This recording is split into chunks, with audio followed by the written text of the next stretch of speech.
Selamat datang, pemirsa. Anda menyaksikan Orbit Fakta. Di Ukraina, perang tidak lagi hanya terlihat dari kota besar yang diserang atau garis depan yang bergeser.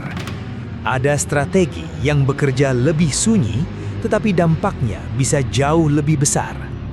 Desa kecil, drone murah, kilang minyak, jalur kereta, hingga pasokan amunisi kini menjadi bagian dari pertarungan yang menentukan. Apakah Rusia benar-benar terjebak dalam perang yang bergerak lambat, atau justru sedang menjalankan strategi untuk menguras lawannya sedikit demi sedikit? Namun sebelum kita lanjut ke berita utama, pastikan Anda sudah menekan tombol like dan subscribe agar tidak ketinggalan informasi penting dan fakta terbaru dari kami.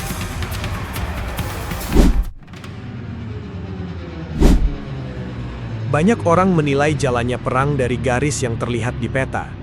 Mereka melihat pasukan Rusia bergerak lambat di wilayah timur Ukraina. Satu desa direbut setelah pertempuran panjang. Sebuah garis hutan berganti kendali. Lalu serangan terhenti, meski suara artileri dan dengung drone tidak pernah benar-benar hilang. Bagi publik yang menunggu perubahan besar, pola ini tampak seperti bukti bahwa Rusia terjebak. Gambaran itu tidak sepenuhnya keliru. Sejak tahun 2024 hingga memasuki tahun 2025, medan perang Ukraina menjadi semakin sulit ditembus. Ranjau dipasang berlapis di jalur pendekatan. Drone kecil mengawasi kendaraan dari udara. Artileri dapat menghantam titik kumpul pasukan sebelum serangan dimulai. Posisi pertahanan dibangun dengan parit, perlindungan beton, serta jalur tembak yang saling mendukung. Dalam situasi seperti itu, serangan besar tidak lagi menjanjikan hasil cepat. Tank yang bergerak dalam jumlah besar dapat terlihat dari udara. Kendaraan lapas baja yang berhenti terlalu lama bisa menjadi sasaran drone. Pasukan infanteri yang berkumpul di satu titik memberi peluang bagi artileri untuk menghantam mereka. Medan perang telah berubah menjadi ruang yang sangat berbahaya bagi siapapun yang mencoba bergerak terbuka. Rusia pun menghadapi kenyataan tersebut. Mereka tidak dapat lagi mengandalkan pola serangan awal perang pada Februari 2022. Ketika pasukan bergerak cepat dengan harapan lawan runtuh sebelum mampu mengatur pertahanan. Strategi itu gagal menghasilkan kemenangan menentukan. Setelah itu, perang berkembang menjadi perebutan wilayah yang lebih lambat, lebih mahal, dan jauh lebih berdarah. Ketika kemenangan cepat sulit diraih, tujuan perang dapat berubah. Bukan lagi semata-mata merebut kota besar dalam waktu singkat, melainkan memaksa lawan terus memakai sumber dayanya. Setiap posisi yang diserang harus dipertahankan, setiap jalan harus diawasi, setiap rotasi pasukan membutuhkan kendaraan, bahan bakar, komunikasi, serta perlindungan dari serangan udara. Satu desa kecil mungkin tampak tidak penting bagi orang yang melihat peta dari jauh, namun di lapangan, desa itu dapat menjadi simpul pertahanan. Ada jalan yang melewatinya, ada garis pohon yang memberi perlindungan, ada bangunan yang dapat digunakan sebagai titik pengamatan. Ada jalur logistik yang harus dijaga agar pasukan di belakangnya tidak terancam. Untuk mempertahankan titik seperti itu, Ukraina harus mengirim personil tambahan. Drone pengintai harus diterbangkan. Operator harus terus memantau layar. Amunisi artileri harus disiapkan. Kendaraan medis harus berada cukup dekat untuk mengevakuasi korban. Pasukan cadangan harus siap bergerak ketika garis pertahanan melemah. Inilah alasan mengapa kemajuan kecil tetap memiliki arti besar dalam perang atrisi. Nilai suatu wilayah tidak hanya diukur dari luas tanah yang direbut, nilainya juga terletak pada biaya yang dipaksa keluar dari pihak yang bertahan. Jika lawan harus menghabiskan tenaga, amunisi, waktu, dan cadangan untuk menahan satu tekanan, maka tekanan itu tetap menghasilkan dampak. Rusia pun membangun pola serangan yang sesuai dengan kondisi baru. Bom luncur dijatuhkan dari jarak jauh, artileri menghantam posisi yang telah terdeteksi, drone memantau pergerakan di jalan dan parit. Setelah itu, kelompok pasukan kecil bergerak menuju titik yang dianggap paling rentan. Pola tersebut tidak selalu menghasilkan kemajuan besar dalam satu hari, namun tekanan yang terus muncul membuat pertahanan tidak pernah benar-benar tenang. Pasukan yang bertahan harus tetap waspada pada malam hari, saat pergantian regu, ketika suplai datang, dan ketika jalur komunikasi terganggu. Perang tidak lagi berjalan seperti perlombaan menuju ibu kota. perang berubah menjadi mesin yang menuntut daya tahan setiap hari. Pada 11 Desember 2025, Sekretaris Jenderal Aliansi Pertahanan Atlantik Utara, Mark Rutte, menyampaikan penilaian yang menunjukkan skala perubahan ini. Rusia diperkirakan mampu memproduksi sekitar 2.900 drone serang setiap bulan. Jumlah drone umpan yang dibuat Rusia juga disebut berada pada tingkat yang hampir sama. Angka itu menggambarkan sebuah kemampuan yang sangat berbahaya. Rusia tidak harus menunggu berbulan-bulan untuk mengumpulkan persenjataan sebelum melancarkan serangan besar.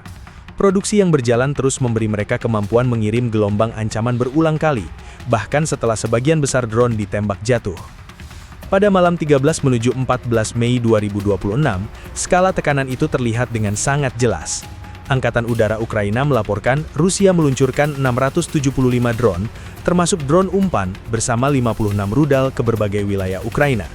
Serangan seperti ini tidak hanya menguji kekuatan bangunan atau infrastruktur yang menjadi sasaran.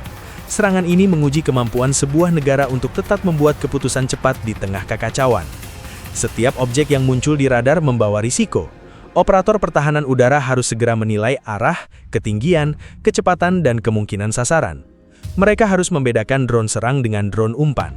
Mereka harus membaca ancaman rudal jelajah yang bergerak rendah, sekaligus bersiap menghadapi rudal balistik yang datang jauh lebih cepat. Kesalahan kecil dapat berakibat besar. Satu rudal pencegah yang digunakan untuk target murah mungkin tidak tersedia ketika ancaman yang lebih berbahaya muncul beberapa menit kemudian. Namun membiarkan target murah melintas juga bukan pilihan aman, karena drone umpan dapat mengumpulkan informasi atau membuka jalan bagi serangan berikutnya. Disitulah Rusia menggunakan jumlah sebagai senjata. Bukan setiap drone harus menjadi senjata paling canggih. Bukan setiap serangan harus menghancurkan target besar. Yang dibutuhkan adalah kemampuan menciptakan terlalu banyak masalah pada waktu yang bersamaan. Ketika pertahanan udara fokus melindungi kota, fasilitas energi, dan jalur transportasi, garis depan juga membutuhkan perlindungan. Pasukan yang bertahan harus berbagi perhatian dengan warga sipil, pabrik, pembangkit listrik, dan pusat logistik. Semua titik itu tidak dapat dibiarkan terbuka. Tekanan yang sama terlihat di darat. Sebelum kelompok serbu bergerak, posisi Ukraina dapat lebih dulu dihantam artileri dan bom luncur. Drone pengintai Rusia mengawasi jalan suplai, mencari kendaraan, serta menandai posisi yang terlihat aktif.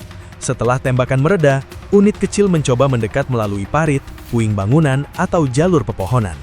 Serangan seperti ini seringkali tidak menghasilkan terobosan besar. Namun setiap serangan memaksa Ukraina menggunakan drone pengintai, peluru artileri, tim medis, kendaraan evakuasi, dan pasukan cadangan. Bila pola itu diulang dari hari ke hari, beban yang tercipta tidak lagi kecil. Pada 10 Juni 2025, Mark Rutte juga memperingatkan bahwa Rusia saat itu dapat memproduksi amunisi dalam 3 bulan setara dengan produksi tahunan seluruh Aliansi Pertahanan Atlantik Utara. Pernyataan tersebut menunjukkan bahwa perang ini telah berubah menjadi perlombaan industri. Pabrik, bahan baku, pekerja, jalur kereta, energi dan anggaran negara kini memiliki peran yang sama pentingnya dengan parit di garis depan. Rusia berusaha menjaga aliran senjata tetap deras agar tekanan tidak pernah benar-benar berhenti.